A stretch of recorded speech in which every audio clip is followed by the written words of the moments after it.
tất cả các bạn, chào mừng các bạn đến với kênh móc len của Mimi Handmade. Hôm nay Mimi sẽ hướng dẫn cho các bạn móc một cái chiếc lót ly hình trái tim như thế này, rất là dễ thương và cực kỳ dễ móc cho các bạn mới bắt đầu tập tành móc len nha.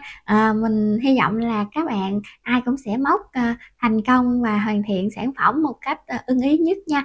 Nếu các bạn yêu thích cái mẫu lót ly này, các bạn nhớ nhấn like video này giúp mình và bình luận ở phía bên dưới ủng hộ Mimi bằng một cái lượt đăng ký kênh nha các bạn. Mình cảm ơn các bạn rất nhiều luôn. Và cái mẫu lót ly này thì phù hợp cho tất cả các loại ly luôn ha các bạn. Kể cả cái ly mà đáy nó to to như thế này nè, thì cái này nó cũng vừa luôn nè các bạn, rất là hợp. Và cái này là nó hơi nhỏ một xíu nè thì nó hơi dư ra ha. Các bạn có thể là giảm cái size kim lại để chúng ta có thể là sử dụng cho những cái chiếc ly nó có cái đáy nó nhỏ hơn ha các bạn. Bây giờ thì chúng ta sẽ bắt đầu móc nha. Với cái mẫu lót ly trái tim này thì các bạn sẽ sử dụng len sợi tự do nha. Ở đây là mình sẽ sử dụng sợi dệt nè, và cái cỡ sợi nó là khoảng 2mm và mình sẽ sử dụng kim móc là 3mm để mình móc cái size này. Và cái kích thước của nó các bạn là bề ngang như vậy này là 10cm và cái chiều đứng như vậy là 10cm luôn ha, là 10 x 10. Các bạn sẽ chuẩn bị thêm cái cắt len với lại kim khâu len. Bây giờ chúng ta sẽ tạo một cái vòng tròn, đưa kim móc vào vòng tròn, kéo sợi qua, móc lên 2 mũi móc xích. Bây giờ chúng ta sẽ móc vào cái vòng tròn này là 11 mũi móc kép. 1 2 3 4 5 6 7 8 9 10 và 11. Bây giờ chúng ta sẽ kéo cho nó khít lại và sẽ trượt mũi vào chân móc đầu tiên. Kết thúc hàng móc thứ nhất, chúng ta sẽ móc lên hàng móc thứ hai với 2 mũi móc xích. Bây giờ chúng ta sẽ móc vào cái chân móc đầu tiên này 2 mũi móc kép cùng một chân. 1 2.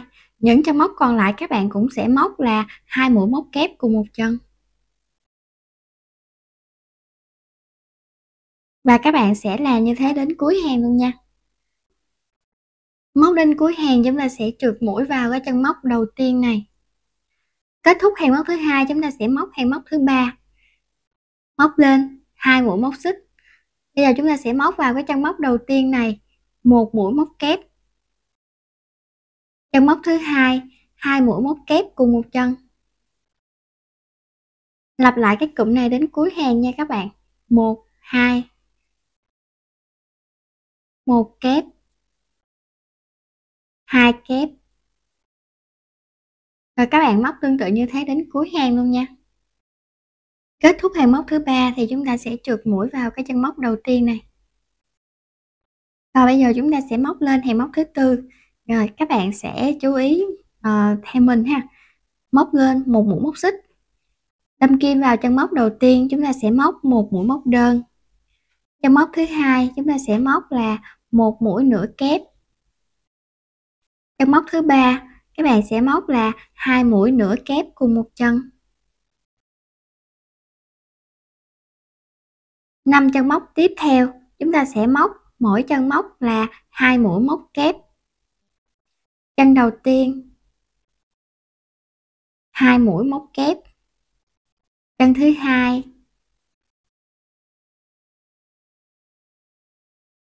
chân thứ ba.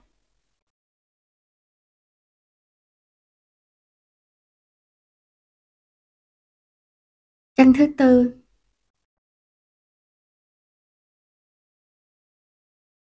Chân thứ năm.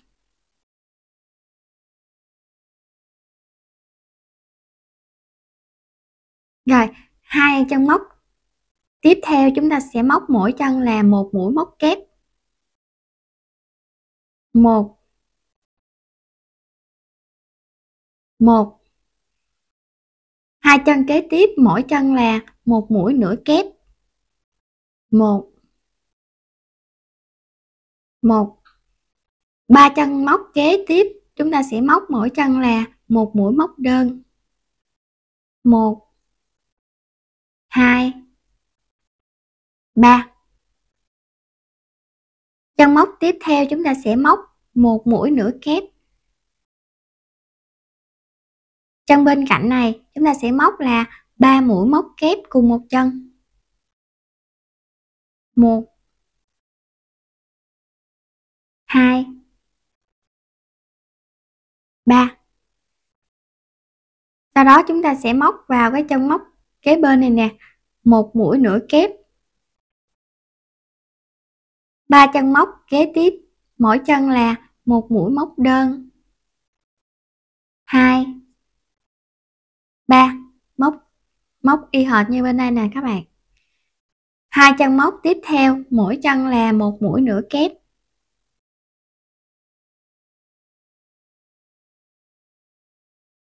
2 chân móc kế tiếp, mỗi chân là một mũi móc kép.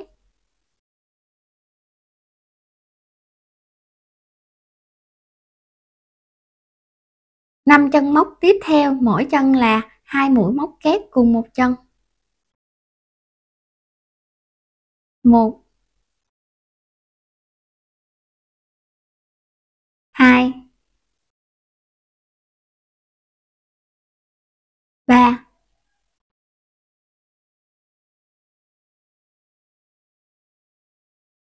4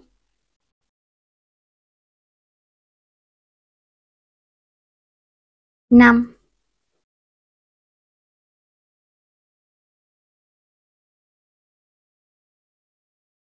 Chân móc kế bên này các bạn sẽ móc là 2 mũi nửa kép cùng một chân. 1 2.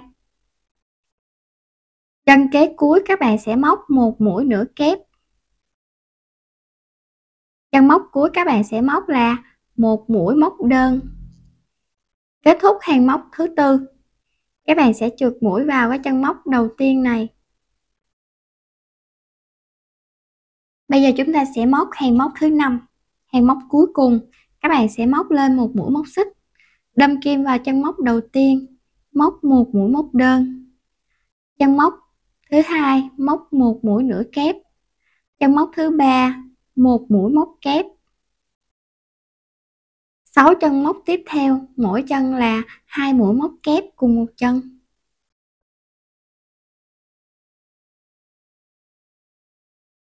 1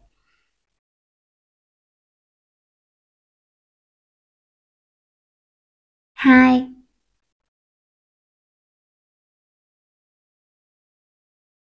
3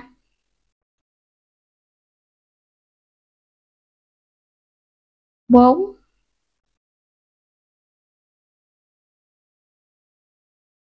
5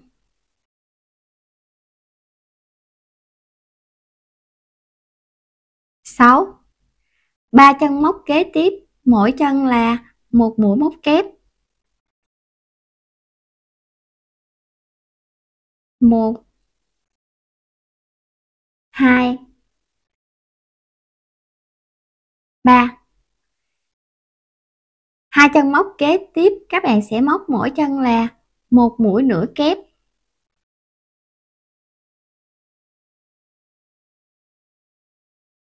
7 chân móc tiếp theo các bạn sẽ móc mỗi chân là một mũi móc đơn. 1 2 3 4 5 6 7. 2 chân móc kế bên các bạn sẽ móc mỗi chân là một mũi nửa kép.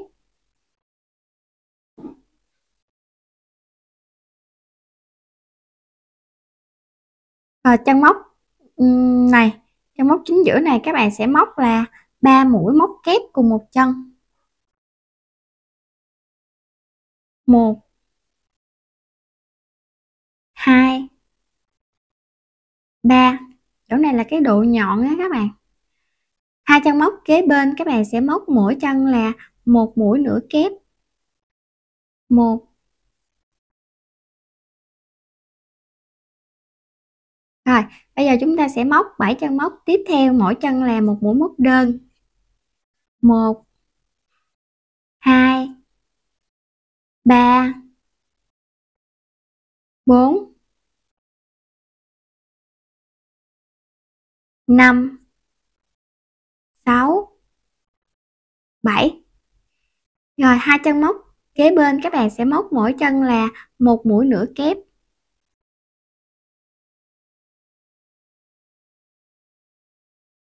Ba chân móc kế tiếp mỗi chân là một mũi móc kép. 1 2 3. 6 chân móc tiếp theo các bạn sẽ móc mỗi chân là hai mũi móc kép cùng một chân. 1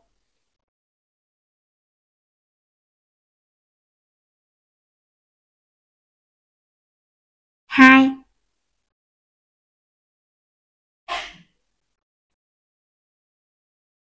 3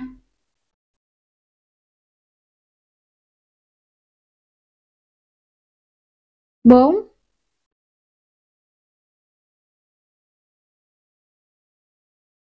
5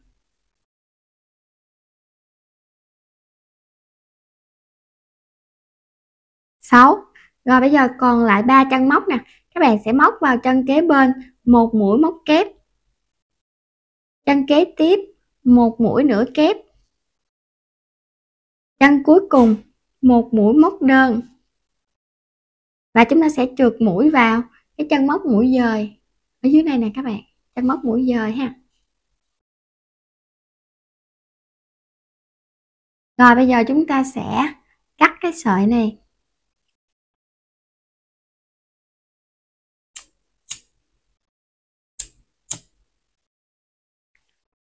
Rồi kéo lên, rồi chúng ta rút nó lại. Canh chỉnh cái phơm ha. Các bạn sẽ lấy cái kim khâu nè, chúng ta sẽ xỏ cái sợi này qua, rồi các bạn sẽ đâm kim vô cái chân móc này nè, đó, kéo nó xuống đó các bạn.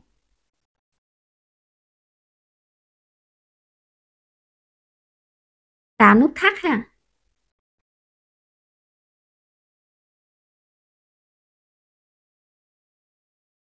Giấu sợi.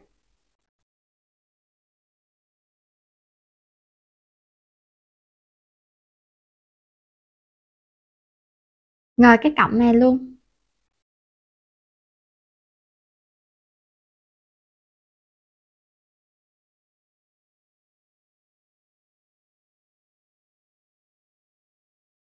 Các bạn giấu nó qua bên đây.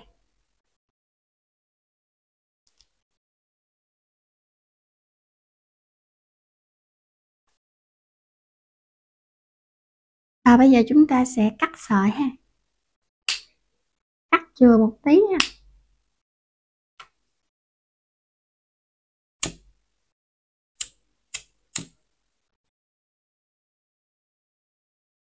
Rồi như vậy là chúng ta đã hoàn thành xong cái trái tim rồi đó các bạn. Đây. Mình hy vọng là các bạn sẽ yêu thích cái mẫu lót ly trái tim này nha. Nếu mà các bạn yêu thích các bạn nhớ nhấn like video này giúp mình và bình luận ở phía bên dưới ủng hộ Mimi bằng một cái lượt đăng ký kênh nha các bạn. Mình cảm ơn các bạn rất nhiều luôn, và mình cũng cảm ơn các bạn đã dành thời gian ra theo dõi hết video này và thực hiện cái mẫu này cùng mình nha. Bây giờ mình xin chào tạm biệt các bạn và hẹn gặp lại các bạn ở những clip sau nha. Bye bye.